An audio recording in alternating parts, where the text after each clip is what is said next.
Welcome to Triple B, where we are Black, beautiful, and brave. Where our goal is to inspire and empower Black single women to embrace their beauty and to be brave. I'm Candy. I'm Ayanna, and we are your hosts. Thank you for joining us today on our Black, Beautiful, and Brave podcast. Why Black? Why beautiful? Why brave?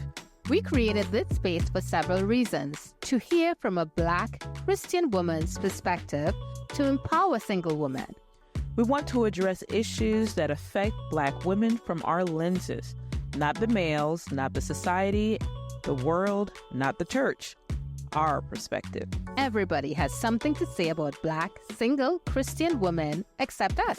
Oftentimes, Black women's voices are in a box. We are not a monolith. Everyone has something to say about Black professional and non-professional Christian women who are single.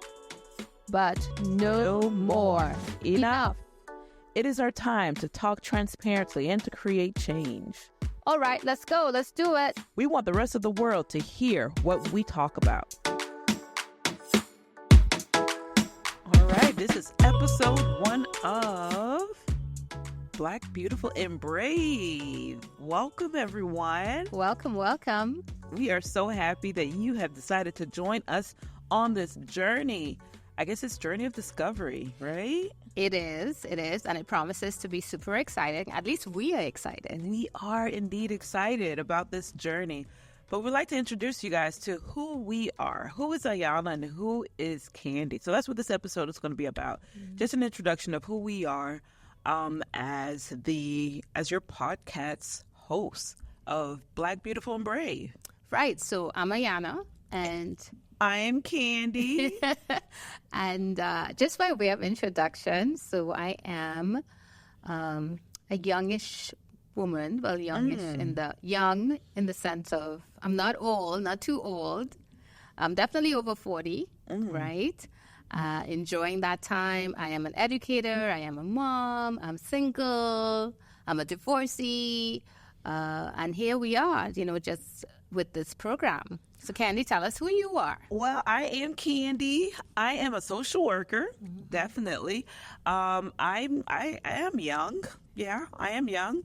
Not that quite old. I am a millennial, an older millennial. Early 80s, right? I was born in the early 80s. That's where I am. And let's see, I am not a mom, but I am a plant mom. I have many plants, and I love them all. She does. She has like a million plants. Yes, I love my plants. And I am single. Single and mingling, or ready to mingle, or I'm just out here. I'm enjoying my life. I'm enjoying my singleness. Yeah. It is such a pleasure. It's such a blast to do so. Right. And I am just here to just navigate life as someone who is seeking to please God. Yes. Right? Right. And just being realistic, about what life has to offer and what I have to offer to others. All right. So Candy, tell us a little bit about what does it mean to be single? Well, what it means to be single, I mean, what is single? What is define singleness? Because, nowadays people define singleness differently. True. Right? True. I clearly define singleness as you're not married. That's single. Right. Meaning I'm not married. Right. But you're not married, but are you available? I'm not married. Right. But listen, is she dodging my question? I'm not married, and I think that those who are, talking, right, or if they're in an exclusive relationship, right, you're still single. That's how I see it. Right, but you may not be available, though, if you are in an exclusive relationship. But you're still single. You're still single, right? I get that. So the availability part, that needs to be clear, because, ladies, it has been said that we don't ask those questions. Yeah, oh, man. So especially when this guy, he's checking you out, you're talking on the phone, you're he's in your DMs, right? And everything is going good, and he says, yeah, I'm single. I know that. That's happened to me before. Mm-hmm. Yeah, where we weren't talking like that, but just befriending someone. Right. I knew he wasn't married. However, he failed to mention that he was exclusive with someone. That's right. And That's so this was before we were just friends and just chatting, and he started to share information about a relationship that he was in or was desiring to be in, or just frustrated about something. And then I thought, well, tell me, do you have a girlfriend? Does she think she's your girlfriend? And he was like, you know what?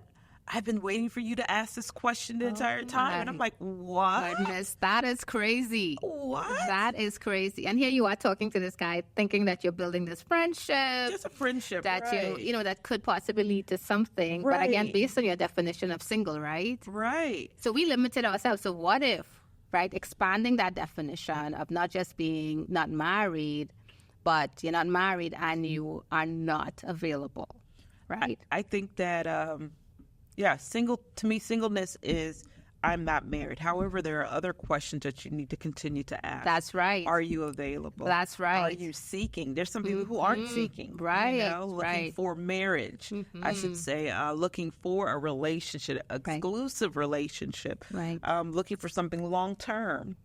They might be looking for something short term, right? And very situational, right? So they very have transactional. The situationships, is that what they call it now? The situationships. That's possible, right? So not just going beyond the friends with benefits concept, because that was a thing a few years ago. I don't hear that term so much now, but I definitely hear about the situationships. I think when it comes with friends with benefits, they call it like, you know what it was. You know what this is. We're just vibing. We're just vibing. Wow. And that's the situationship. Wow. Right? Wow. You know? And so those things are real. But I am single and I am mingling. Yay. And open to mingle, I guess. What about yourself, Ayanna? So I am single. The open to mingle, still questionable. Yeah. Okay. Yeah. Because, you know, at this stage in my life, I think I don't want a boyfriend. I definitely want a husband. So are you open? Are you taking applications for husbandship? Oh, yeah, I'm taking applications for husbandship. So you're ready to mingle. Yeah, but that doesn't necessarily mean mingling. I'm not going on a multitude of dates. I'm not like on eHarmony, no promo for them, by the way. I'm not necessarily like putting myself online, because I heard that's the newest, the way to go, right? And I have friends who have online dating profiles. They're going the online route. They have met persons as well. I'm not doing that. So from that perspective, I wouldn't say that I'm mingling. You're open. I'm open, but again, I'm not looking for a boyfriend. If I want a boyfriend, I can get one. But you're open to a marriage. Yes, I'm open to marriage. That's what you're I would open. say. So I'm not open to mingling, but I'm open to marriage. Yes. Okay. Yeah. I guess I would say I'm not necessarily mingling. I just use that as a term. Right. I am open to meet people. Okay. And with hopes of to see if we can establish a relationship, right? And so I'm also open, but I'm not out here dating everybody either. That's right. That's right. And I think that needs to be clear. And as women, we need to clarify that. And I know there are different schools of thought, right? Because some people say you need to go out and you need to meet a whole lot of people. And that's the only way to kind of figure out what you are. But at this stage, if you're like, for me, I'm over 40. If you don't know who you are and what you're for, then maybe the relationship isn't for you at this time, because you kind of need to know yourself. I don't think there's anything wrong with dating either, even over 40, right? Mm-hmm. You know, enjoying life, meeting people. Right. Not every date or every man that I meet that I'm looking at as a husband either. Right. That's important. And so that's not what I'm doing either. Right, I'm not on the hunt. Right. And I think that's the impression given, that if you're single, that every male that you meet, correct, that you're looking as a potential spouse.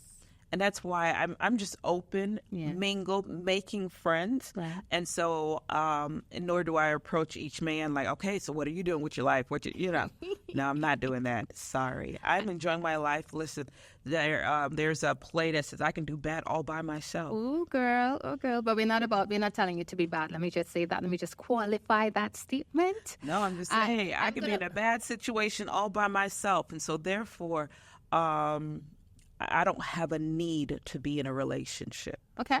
So I'm going to throw something at you. So how do you, when you go into a new scenario, and especially as a Christian single woman, I know I've experienced it. And if I hadn't experienced it for myself, I would have doubted it. Like going into a new church type environment where you're the only single person, how have you been received?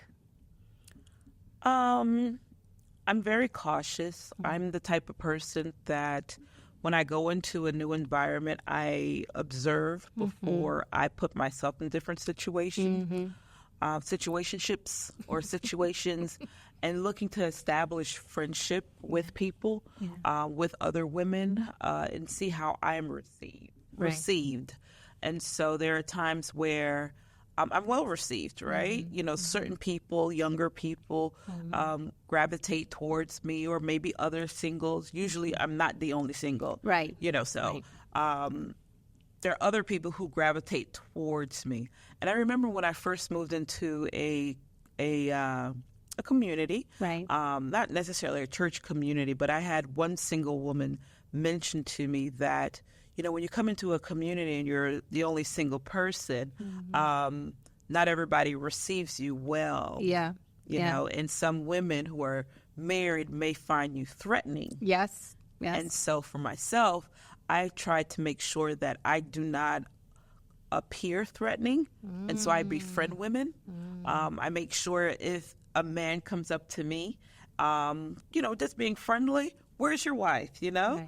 Right. Befriending them as well, greeting them as well, because I don't ever want to bring the appearance of a threat to a married woman. And so because that was shared with me, I always have that on the back of my mind, thinking about that. What about yourself? So, you know, I'm not gonna say devil's advocate, but I kind of feel like as a single woman, we shouldn't have to like make some of the married women feel safe, right? That's one. And then two, I can't even imagine single Christian guys coming into the same scenario thinking, these husbands are gonna be threatened by me. Let me like downplay my masculinity or whatever. Like I can't even imagine that. I mean, the thing is that being a woman, I know other women, and I know how conniving women can be. Us? Yes. We? Straight up. Definitely. Christian women? No. Especially no, Christian women. No. We are not Especially like that. in the church. Oh my Are you no, serious? No. So, you know, I see it, you know, and so therefore that's not what I represent. Right. Nor do I want anyone to have that impression of me. Yes. Right. And so, yeah, usually there are more single women. And sometimes in the church, single women can be perceived as thirsty. Yeah. And I've seen them.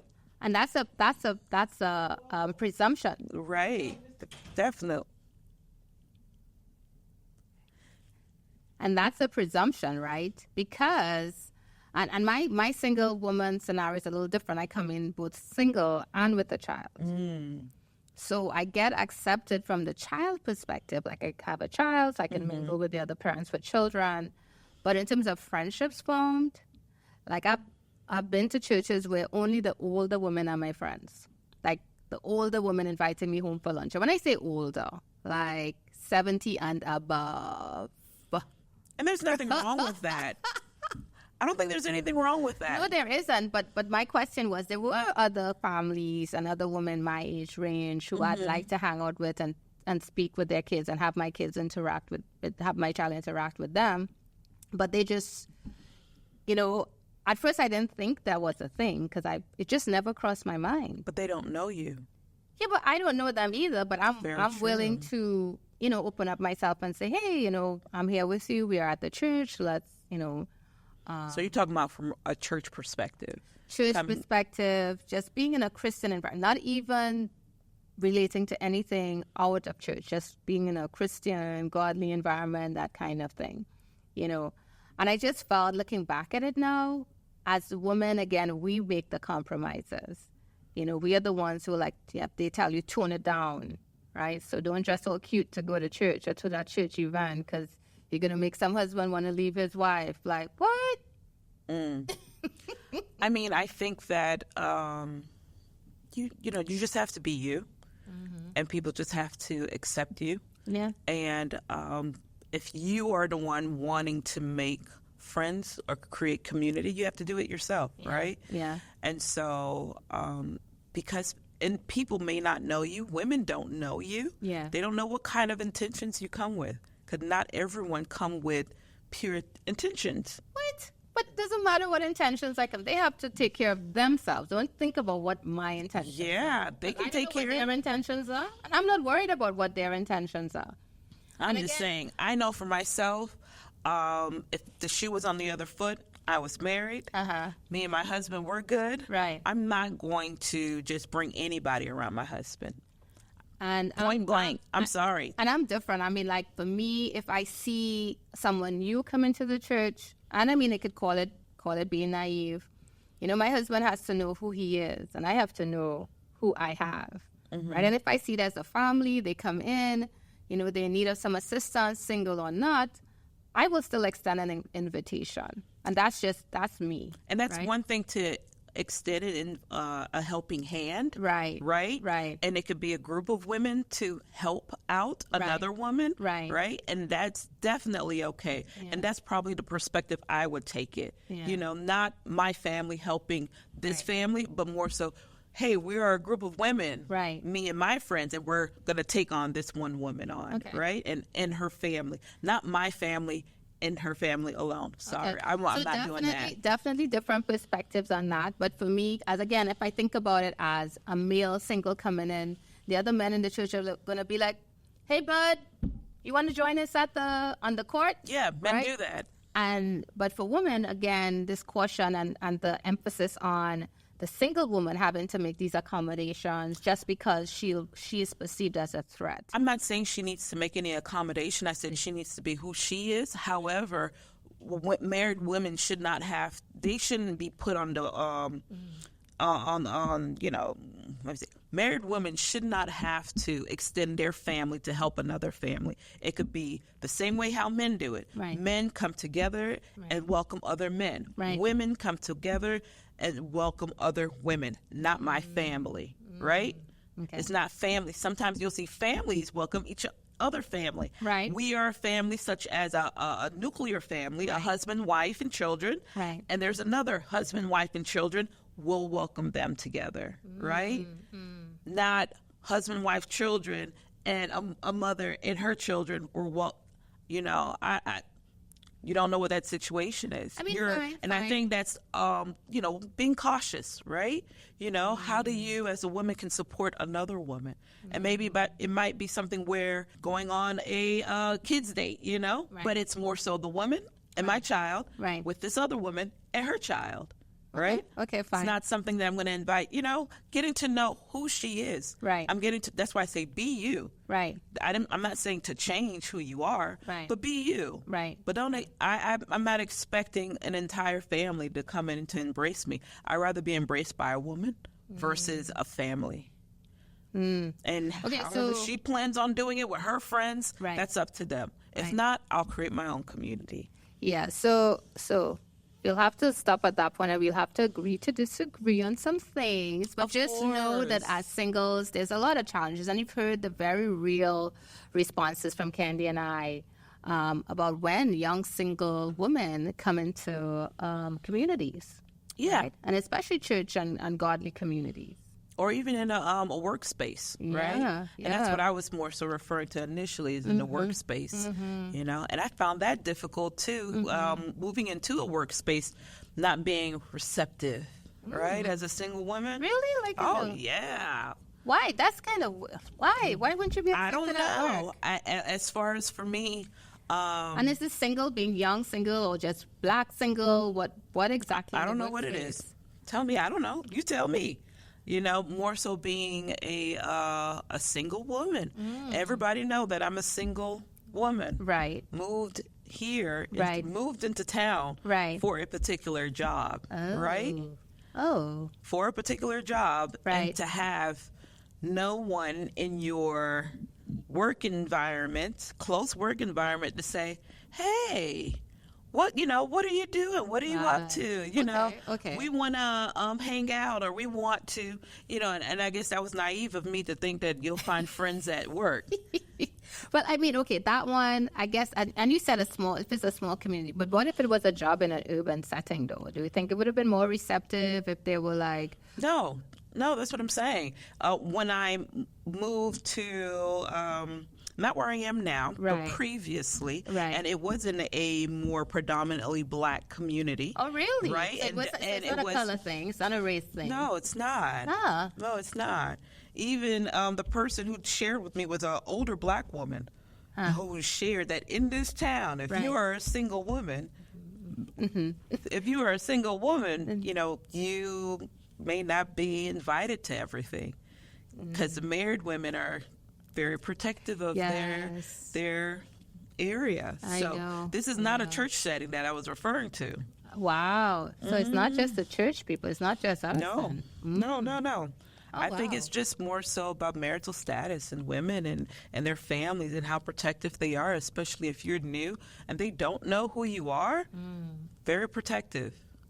I don't know. I mean, like, I feel like, and maybe that's why I'm not married, but I am divorced. Let me just say I'm divorced. I think I mentioned it earlier. I am divorced. And as a rule, though, I did not, like, go through my ex's phone, right? My understanding is, and I didn't feel like I needed to wear a wedding band. I didn't feel like he needed to wear his wedding band, because guess what? If someone's going to cheat on you, they're going to cheat on you with or without your wedding ring, right? So to me, that commitment is from within. And if you and I have this understanding, we have this commitment to ourselves, commitment to God, then yes, you'll exercise caution. But then if you see someone in need, because the thing is, at some point in your life, everyone's going to need that level of support, right? So again, I guess what I'm saying after all this rambling is that for me, I could still see myself reaching out, whether that person is single or not, or whether it's a single male or a single female. To me, it doesn't make a difference. And yes, I can see the scenarios where it's easier to reach out to a single male, right?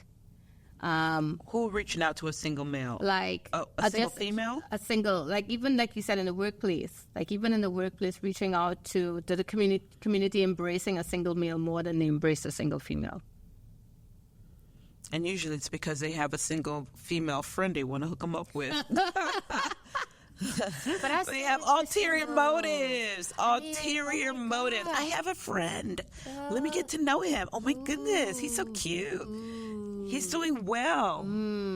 Yeah. But it's so interesting. And that's why we're doing this podcast, right? Because there's so many challenges that we face as women of color, as Christian women, that just don't get discussed. And there are things that we assume that each other knows and we don't know. Very true. Very true. Wow. This is how I showed you about even in the workplace. Even in the work, I didn't think about that one, honestly. Yeah. I didn't think about that one. Being single in the workplace. Yeah. Being the new girl on the block. New girl on the block. Right? Like Jenny on the block. No, not Jenny on the block. Definitely. But yeah, this singleness is quite an interesting journey. Yeah. And then, okay, so let's just pivot a little bit. So we did talk a little bit about mingling / dating. Would you date someone who is not of your same race or from same ethnic background, so someone different? Yes. Oh, that was quick. Why? Why not? Why not? Right? I mean, granted, I have my preferences, but I have to be open, right? I have to be open to whatever God has for me. Right. I can't hold back based on my preference, and I may lose a blessing. Now, with that being said, someone of a different ethnic background as myself must be a very unique and different person, someone who can embrace and accept me, accept my culture, accept my family, and is open to learning new things and new experiences. If you can do that, I think we can get along. Okay. So are you just saying that because we all know that black men are not that specific when it comes to dating outside the race? Because, I mean, I've known a lot of black men who, again, just like you answered just as quickly, they're very open to dating outside of the race. A black woman is not necessarily their first choice, right? Whereas for a lot of black women, we choose black men first. Right. I think that, remember there was a study that was done or a report that came out as far as regarding the sexes and race, which one was more desirable and which one was less desirable. Right. You know, black men are desirable regarding other races. You know, they desire them. I think white men was one number came up to the top, and maybe black males followed right after, right? And whereas black women, we were at the bottom, right? Where Asian men were at the bottom as well. Wow. And so there was a statement that said, well, black men need to get with Asian men, right? As far as desirability. And so as black women, we desire black men. Right. Whereas for black men, they may not always desire at the top of their list black women. Now, there are some black men who do. Yeah, there's some who do. There are many who do. Let me not say some. There are many who do. There are and there are some who are open to, like, beauty is whoever, right? Right. And so, for myself, I desire, right, a black male, but I'm open to whatever God has, what's best for me. Amen, sister. Amen. What about yourself? Are you open? So I will say for my many years of life, I would say I'm open now to it. And my only requirement is that he must be a God sent. He must be sent from God. That's it. That's it. How would you know? I'll ask God. Is it the one? Is he the one? Is he the one? Because, again, you know, especially as black women, we have this vision of tall, dark, and handsome. And I remember talking to one of my friends who is white, and I said, you know, when in the books they write that in the love stories, I said the Mills and Boons, and they talk about someone being tall, dark, and handsome in those love stories. And I always try to envision, well, I see the pictures that they put, but I try to envision, what does that mean really? And she was explaining to me, it just means that you're tall, even though you're white and you have dark hair and stuff. I'm like, oh, okay. I said, well, when I say tall, dark, and handsome, that's what I mean, right? And I mean, like, coloring, the she hair. chocolate, Tall, skylit. Right. You know, so. Very true. So, I mean, like, that was just a whole mind change. But, yeah, again, you know, that, and that study, I remember that study, people quote that study. But let me say, at this point in my life, I reject that study. And now having done my own research, having a PhD myself, I'll have 1,000 questions. Like, who did that study? Correct. When did they do that study? How many black people were included in that study? And from a lot of studies that I've seen, first of all, a lot of them are done in the U.S., which also has systemic racism. So that's a whole different ball game, right? So many different questions that go into that, because at the end of the day, that study has put black women at the bottom of the rung, and that has been used to justify a lot of things that have been said and done against women, black women in this country. I think their study proved the systemic issue in regards to beauty in the U.S.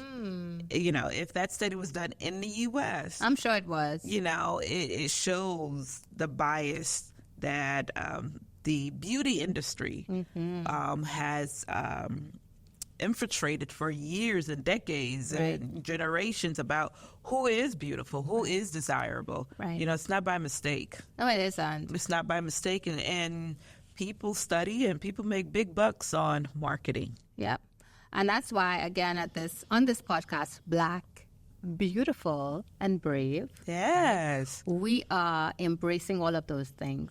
Yes. We are so excited that we can dive into the topics like this with each other. Yeah. And guess what? We'll have guests on our show as well. well. We do. We definitely will. And to talk about, you know, some issues or just people, our interviewers or interviewees, just sharing their story as well about their life experience. So right. And then someone may ask, well, this podcast not for me? Well, here what? If you're black, If you're beautiful, and you are beautiful because you're listening to this podcast, so you're absolutely beautiful. That's right. If you're brave, and again, you're listening to this podcast, right?